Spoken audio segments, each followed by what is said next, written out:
శ్రీ గురుభ్యో నమః. శ్రీరామకృష్ణ పరమహంస గారు మనలో మార్పును తీసుకువచ్చే ఎంతో గొప్ప విషయాన్ని, ఆ తత్వాన్ని చిన్ని కథల ద్వారా మనకు ప్రసాదించారు. ఈ కథలను విని సరిగ్గా అర్థం చేసుకోవటం ద్వారా ఆ తత్వం ఏమిటో మనకు సులభంగా బోధపడుతుంది. అటువంటి ఒక కథను ఈరోజు చెప్పుకుందాం. ఒకసారి నారదుడిలో తనకంటే గొప్ప భక్తులు ఈ ప్రపంచంలో మరెవ్వరూ లేరు అన్న గర్వం జనించింది.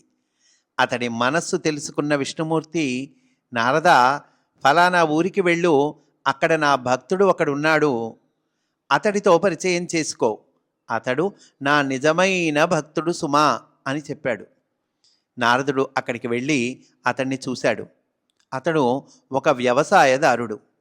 ఉదయాన్నే లేచి ఒక్కసారి హరినామస్మరణ చేసి పొలానికి వెళ్ళి రోజంతా పొలం పనులు చేసుకుంటాడు. రాత్రి నిద్రపోయే ముందు మరొకసారి హరినామస్మరణ చేస్తాడు.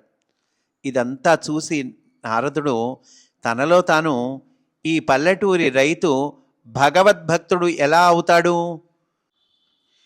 ఇతనెప్పుడు పొలం పనులలోనే మునిగి ఉంటున్నాడు.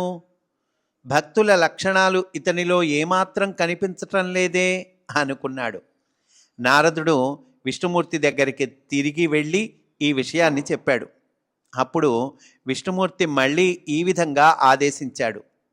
నారద, ఈ నూనె గిన్నె తీసుకొని వైకుంఠాన్ని చుట్టిరా. ఆ నూనె గిన్నెలో నుంచి ఒక్క బొట్టు కూడా నేల మీద పడకూడదు సుమా. నారదుడు ఆయన చెప్పినట్టే చేశాడు.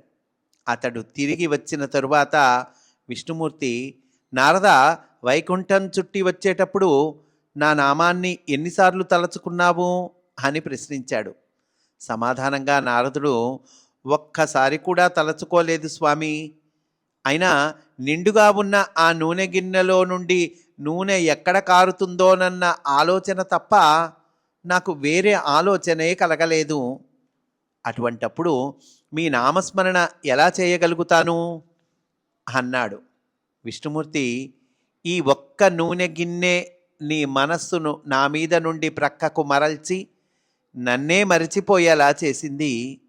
కానీ ఆ రైతును చూడు, కుటుంబ బరువు బాధ్యతలన్నీ మోస్తూ కూడా రోజుకు కనీసం 2 సార్లైనా నన్ను తలుచుకుంటున్నాడు. కాబట్టి వాడే గొప్ప భక్తుడు అన్నాడు. దీనితో నారదుడి కళ్ళు తెరుచుకున్నాయి.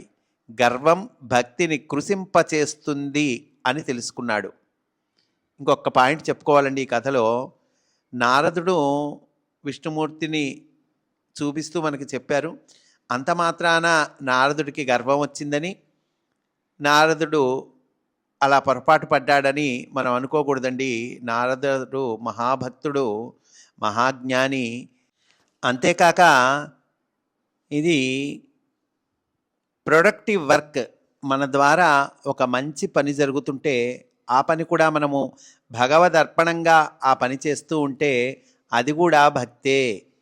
కనుక నేనే భక్తుణ్ణి అని అనుకోవటం కూడా పొరపాటు అనేటువంటిది కూడా ఇక్కడ తెలియచేస్తూ ఉన్నారండి. స్వస్తి. వాసుదేవ.